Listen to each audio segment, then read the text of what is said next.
बंदर क्या जाने आदि का स्वाद, बंदर क्या जाने आदि का स्वाद और संघी क्या जाने आजादी का स्वाद। एक तरफ कहते हैं कि मजबूत प्रधानमंत्री हैं और दूसरी तरफ डर करके भाग जाते हैं। ऐसे नहीं चलने वाला है साहब। पल में तोला पल में मासा, ये तो नहीं चलने वाला है साहब। आप मुद्दे को भटकाना बंद कीजिए। मुद्दा ये है कि कितना भी आप प्रचार कर लीजिएगा ना, सच सच होता है। एक बात बताइए कि नारियल के पेड़ के नीचे खड़ा हो जाएं और हम 1,00,000 बार बोलें आम है आम है आम है, तो नारियल आम हो जाएगा। बेटी बचाओ बेटी पढ़ाओ का जो टोटल बजट है, उसको अगर देश की लड़कियों के ऊपर डिवाइड किया जाए तो एक लड़की के ऊपर 3 पैसा मिलेगा। कितना? एक टॉफी भी नहीं खरीद सकते हैं आप 3 पैसे में। भाजपा के लोग कहते हैं शेर को पालने में खर्चा होता है। प्रधानमंत्री शेर हैं तो शेर को पालने में खर्चा होता है, इसीलिए 32 रुपए लीटर का पेट्रोल जो है 110 रुपया में बिक रहा है। सिर्फ नेताओं के मन की बात होती है, जनता के मन की बात नहीं होती है। जब मंदिर में नहीं घुसने दिया जा रहा है, जब अपने घरों में नहीं घुसने दिया जा रहा है, एक ही नदी में जब साथ में नहाने नहीं दिया जा रहा है, एक ही कुएं में जब पानी पीने नहीं दिया जा रहा है, तो नेता हाथ जोड़ करके आपसे वोट मांगने आते। ये डेमोक्रेसी की ताकत थी। कम से कम 200 ऐसे एमपी हैं जो लाखपति नहीं, करोड़पति नहीं, अरबपति हैं, अरबपति। कह रहे हैं कि प्रधानमंत्री किसी पार्टी के नहीं होते हैं, देश के होते हैं। ठीक बात है। तो प्रधानमंत्री अगर किसी पार्टी के नहीं होते हैं तो किसी पार्टी का जाकर के चुनाव प्रचार भी नहीं करना चाहिए। पल में तोला पल में मासा, ये तो नहीं चलने वाला है साहब। एक तरफ कहते हैं कि मजबूत प्रधानमंत्री हैं और दूसरी तरफ डर करके भाग जाते हैं। ऐसे नहीं चलने वाला है साहब। आप मुद्दे को भटकाना बंद कीजिए। मुद्दा यह है कि कितना भी आप प्रचार कर लीजिएगा ना, सच सच होता है। एक बात बताइए कि नारियल के पेड़ के नीचे खड़ा हो जाएं और हम 1,00,000 बार बोलें आम है आम है आम है, तो नारियल आम हो जाएगा। कहते हैं बंदर क्या जाने आदि का स्वाद, बंदर क्या जाने आदि का स्वाद और संघी क्या जाने आजादी का स्वाद।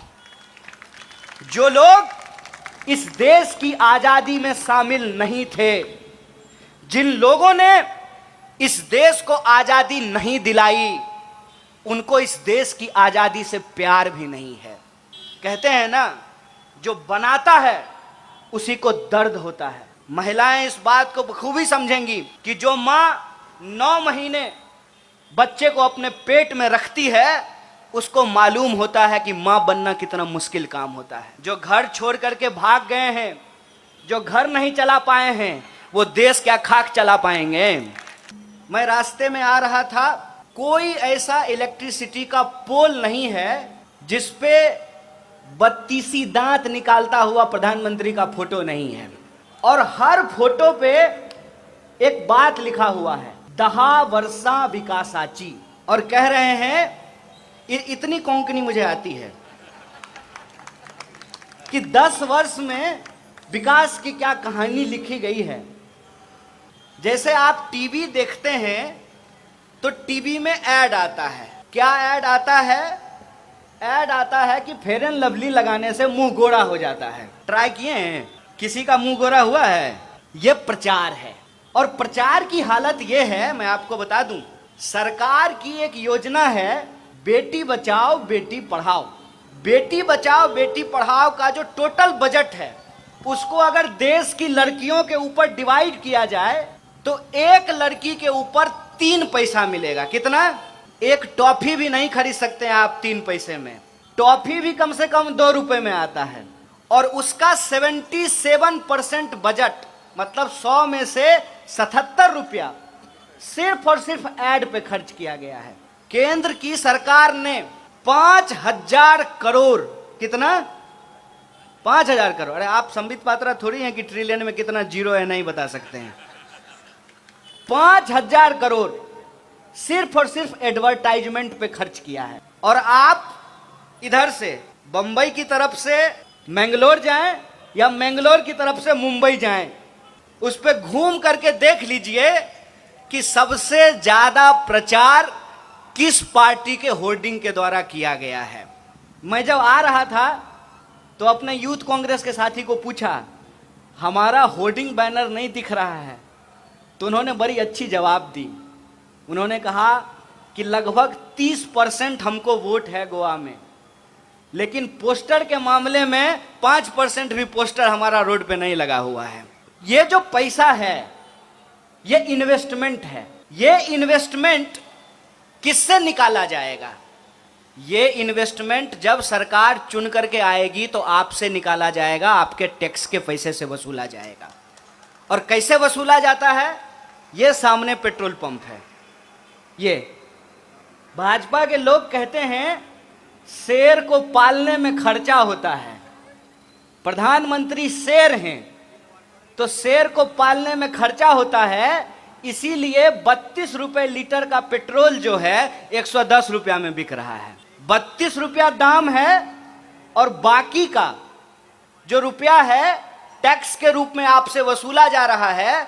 और वो पैसा आपके स्कूल के ऊपर नहीं, आप जिस सड़क पे चलते हैं उस सड़क के ऊपर नहीं, आपके घरों में जो बिजली आती है उस बिजली के ऊपर नहीं, कोरोना काल में जो आपको ऑक्सीजन सिलेंडर नहीं मिल रहा था, हॉस्पिटल में बेड नहीं मिल रहा था, उसके ऊपर नहीं, प्रधानमंत्री जी के सूट बूट के ऊपर खर्च किया जाता है। इसीलिए ये कन्वेंशन हम बुलाए हैं और आपसे बात करना चाहते हैं, क्योंकि आजकल लोकतंत्र में सिर्फ नेताओं के मन की बात होती है, जनता के मन की बात नहीं होती है। जनता के मन की बात क्या है? जनता के मन की बात यह है कि लोकतंत्र, डेमोक्रेसी देश के लोगों से बनता है। और हमसे पहले जो इस मंच का संचालन कर रहे थे उन्होंने एक बड़ी अच्छी बात कही कि कौन है बहुजन? जो ठेला चलाते हैं, जो रिक्शा चलाते हैं, जो खेतों में काम करते हैं, जो फैक्ट्रियों में काम करते हैं, जो आपके घरों में साफ सफाई करते हैं, जो सरकारी दफ्तरों में काम करते हैं, मेहनत मजदूरी करने वाले जो लोग हैं। और ये जो मेहनत मजदूरी करने वाले लोग हैं ये सम्मान से अपनी जिंदगी जी सकें, इसीलिए डेमोक्रेसी में बराबरी का अधिकार उनको दिया गया। बराबरी का अधिकार वोट देने से लेकर एजुकेशन लेने तक, और एजुकेशन लेने के बाद नौकरी लेने तक, ये इक्वलिटी की आइडिया को डेमोक्रेसी के अंदर एस्टेब्लिश किया गया। आप सोच करके बताइए कि अगर संविधान में डॉक्टर बाबा साहब भीमराव अंबेडकर और पूरी की पूरी संविधान सभा यह प्रावधान नहीं करती कि सबका वोट बराबर होगा, तो आपको लगता है कि आपकी गंदी बस्तियों में कभी चमचमाती कार पे बैठकर कोई हाथ जोड़ करके आपसे वोट मांगने के लिए आता? जब मंदिर में नहीं घुसने दिया जा रहा है, जब अपने घरों में नहीं घुसने दिया जा रहा है, एक ही नदी में जब साथ में नहाने नहीं दिया जा रहा है, एक ही कुएं में जब पानी पीने नहीं दिया जा रहा है, तो नेता हाथ जोड़ करके आपसे वोट मांगने आते? ये डेमोक्रेसी की ताकत थी। डेमोक्रेसी ने हमको क्या ताकत दिया कि चाहे हेलीकॉप्टर पे उड़ने वाला आदमी हो या सड़क के किनारे बैठकर जूता सिलने वाला, उसका वोट बराबर होगा। आपने अपने घर में भले महिला और पुरुष को बराबर नहीं किया हो, लेकिन संविधान ने महिला और पुरुष को बराबर किया। ऐसा तो नहीं है ना कि मेरे पिताजी का वोट 2 होगा और मेरी माताजी का वोट 1 होगा। क्या गोरा क्या काला, क्या मोटा क्या पतला, क्या अमीर क्या गरीब, क्या फॉर्च्यूनर पे चलने वाला क्या साइकिल पे घूमने वाला, सबका वोट बराबर किया इस देश के संविधान ने।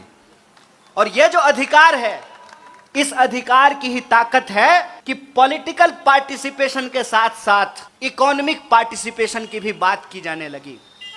लेकिन आज के डेट में पहले पॉलिटिकल पार्टिसिपेशन को खत्म किया जा रहा है और उसके बाद इकोनॉमिक पार्टिसिपेशन को भी खत्म किया जाएगा।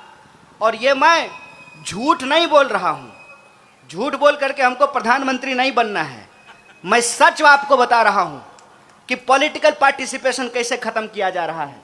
आप देख लीजिए कि चुनाव की हालत आज क्या कर दी गई है। धीरे धीरे एक साधारण व्यक्ति चुनाव नहीं लड़ सकता है। कहां से चुनाव लड़ेगा आप मुझे बताइए। चुनाव में कानून है, चुनाव आयोग का कानून है कि एमपी का जब आप चुनाव लड़ेंगे तो आपको 70 लाख रुपया खर्च करना पड़ेगा।